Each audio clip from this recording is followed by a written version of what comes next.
Hi Leute, willkommen zu Vlogtober 3 und wir sind gerade mit den Kiddies wieder unterwegs und unser Freund Michi ist auch dabei und wir laufen gerade, wir haben die genötigt zum Wandern. Also ich sage das jetzt so, weil die fühlen sich genötigt zum Wandern. Die ganze Zeit gerade so Ausrede. Nein, wir wollen das nicht, wir wissen gar nicht, worum es geht, wohin es geht und so weiter. Ist das so wunderschön hier auf dem Blauberg. Wisst ihr ja hier mit der Aussicht. Ich erinnere mich, dass ich auch so war. Ich habe es auch gehasst. Von daher ist genau der gleiche. Den gleichen Text rattern die gerade runter. Rache. Ja, ich kenne alle Ausreden. Hatte ich alle schon gemacht. Ich habe das auch gehasst. Und jetzt guck mal. Guckt mich an. Wir gehen freiwillig wandern. Aber die sind nicht ja, gut. guck. Cool, oder? Guck mal, wie wunderschön mit den Trauben vorne dran. Hinten die Skyline. Da, jetzt kommt sie. So schön, so schön. Das habe ich so geliebt als Kind. Frischer, süßer. So ein Apfelsaft, wisst ihr, so ganz frisch. Alles Apfel. Oh, wie süß hier mit den Kürbissen. Fake-Kürbisse. Fake? Ja. Nee, die sind echt. Doch. Die sind echt. Fake. Nein. Die sind wirklich echt. Ja, die sind echt. So sieht es aus, Natur. So riesig ist es. Guck mal, da ist so ein kleiner Apfelbaum. Das wäre cool, sowas zu haben im Garten. Der ist schön. Sowas sind riesig, wo man muss.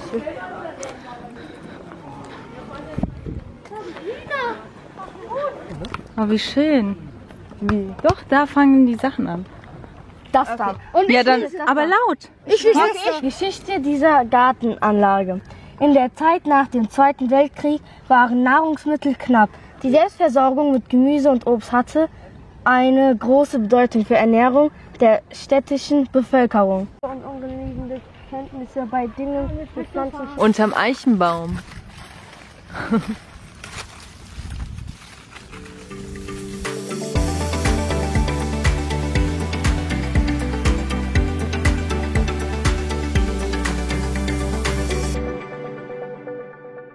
Immer noch. Jetzt wollen die grillen. Jetzt sagen die, wir haben Fleisch. Wir haben kein Fleisch zu Hause. Die haben ja ein bisschen was mitgebracht, keine Ahnung, verschiedene Sachen. Und was haben die natürlich gegessen? Meine vegane Teewurst hat denen am besten geschmeckt. Just saying. Kannst du noch? Okay. Jetzt spielen die alle Fußball. Mit noch fremden Kindern.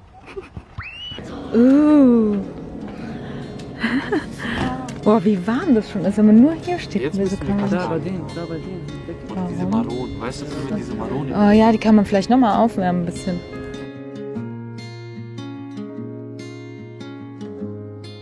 Pfadfinder-Tricks. Warst du mal Pfadfinder? Hat das jemand mal gemacht, du? Linseneintopf.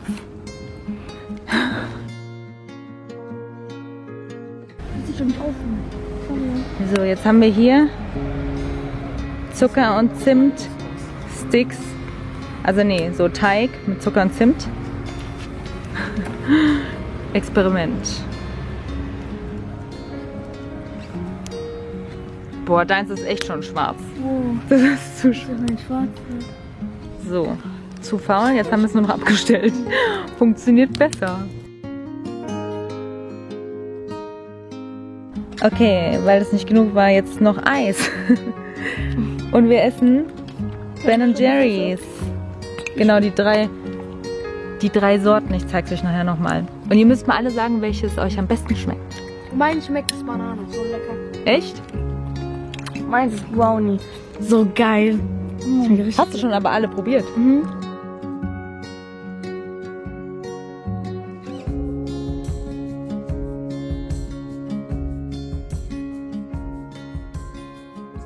Das war dein Favorit, ja, Selma?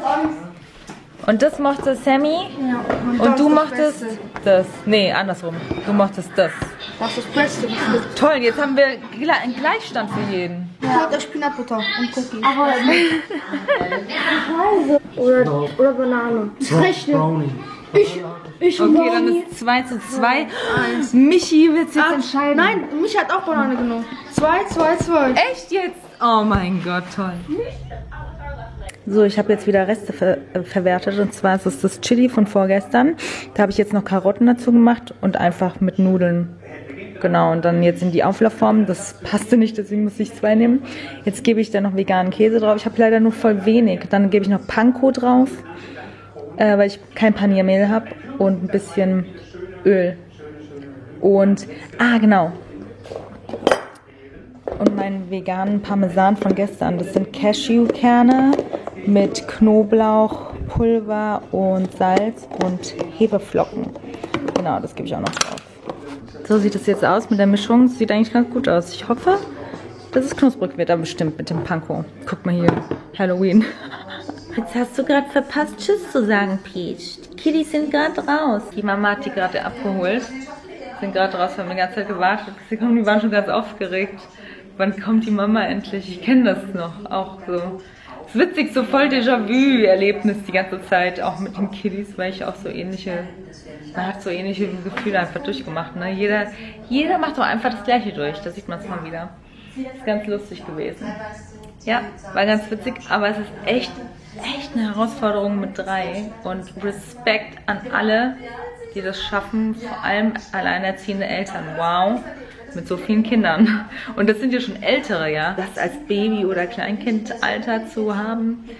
Wow. Und dann noch dieser kleine Altersunterschied, ist ja nur 12, also es sind Zwillinge, ne? Die sind 12 und einer ist 13, genau. Und das ist schon echt, dass man so viel kochen muss. Ich sage ja immer, man stellt so eine Tüte irgendwas hin, alles ist weg sofort, ja. Es geht so schnell. Echt krass, aber hat auch mal Spaß gemacht. Es war auch für mich komplett was Neues gewesen, auch für so viele Menschen zu kochen ständig. Aber ich hoffe, denen hat es Spaß gemacht. Es war ganz cool, vor allem gestern war es ein cooler Tag, fand ich, mit dem Wandern. 4 Stunden sind wir gewandert. Mein Gott, wir waren so am Arsch, meine Beine haben so weh getan am Ende.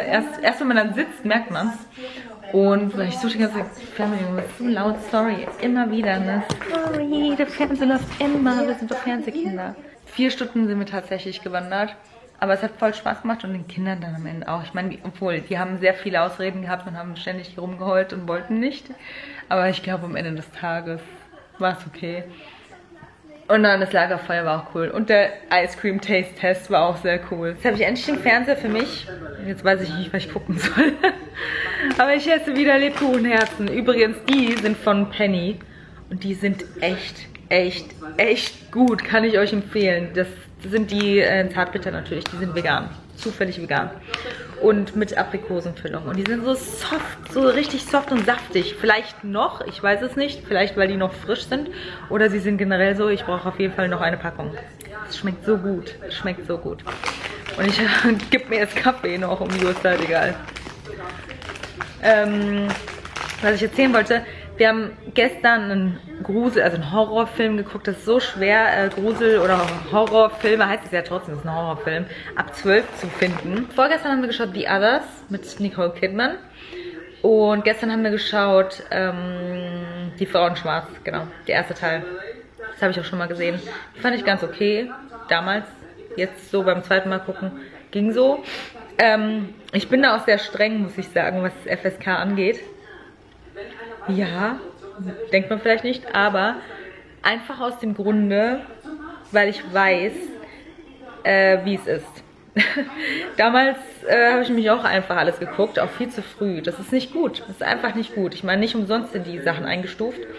Und die sehen ja, also es sind ja nicht nur unbedingt die Gewaltszenen, die natürlich auch, aber nicht um die Bilder direkt, sondern auch der Grund dahinter. Also wenn es zum Beispiel sehr gewaltverherrlichend ist oder wenn der vermeintliche, sorry, ich muss aufstößen, der vermeintliche Held irgendwie aber böse ist, wisst ihr, was ich meine, dann kann man das noch nicht so unterscheiden, ja, wenn man noch zu jung ist einfach. Und dann sieht es aus, als wäre das gut, wenn man etwas Schlechtes macht oder wenn man böse ist oder wenn man aggressiv oder gewalttätig ist.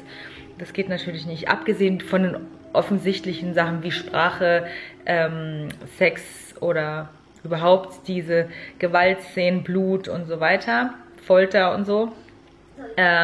zählt es aber auch, gell? Wie die Hauptfigur dort sich verhält, aus welchem Grund er das macht. Irgendwie, ich glaube, ich habe einen Stich hier, mein Ohr ist so rot und so heiß und so dick. Ja, ich glaube, genau hier habe ich einen Stich. Es juckt jetzt auf einmal so krass. Oh mein Gott. Voll rot. Guck. Oh, ist voll heiß geworden. Genau, das wollte ich nur noch ansprechen, dass ich das auch sehr wichtig finde. Ich finde, man sollte auch darauf achten, was die Kinder gucken, gell? Ob das wirklich altersgemäß ist. Es ist aber, wie gesagt, gar nicht so einfach, was zu finden. So Geistersachen sind immer ganz gut. Die hatten, das Witzige war, die haben immer gesagt, ja, doch, mach es ab 16 rein, ab 18 ist egal, bla bla bla. Natürlich habe ich es nicht gemacht. Aber gestern, die Frau in Schwarz, hatten ja auch schon so ein bisschen Angst. Also, wenn man da schon, und ich sage jetzt da schon, weil das ist ja voll... Nee, ne? Also eigentlich, ich meine, es ist auch immer unterschiedlich, jeder hat Angst vor etwas anderem, aber eigentlich ist es gar nicht so gruselig. Und wenn man sich da schon gruselt, das meine ich nur, dann kann man auch diese ganzen anderen Sachen oder die ganz harten Sachen sozusagen nicht ab. Also es war für mich schon ein Beweis. Ja. Ich durfte damals leider alles gucken, was nicht gut ist. Es hat mich voll verstört. Ich konnte manchmal super lange nicht mehr schlafen, eine Woche drüber hinaus. Ja, es ist nicht gut.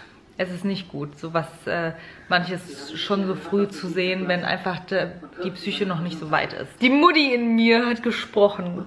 So, darauf würde ich immer achten. Auch bei Spielen würde ich darauf achten. Ne? Das ist auch super wichtig. Das ist ja noch brutaler. Die Spiele sind ja noch brutaler als Filme, weil da agierst du ja selbst, da handelst du selbst und musst dann wirklich selber schlimme Sachen machen. Also da würde ich auch schon drauf achten. Ja, leider haben das meine Eltern nicht gemacht. Ich durfte leider alles oder habe es einfach gemacht und die haben es gar nicht mitbekommen. So war das dann. Das ist natürlich nicht gut. Und ich würde auch sagen, im Nachhinein war das nicht gut für mich.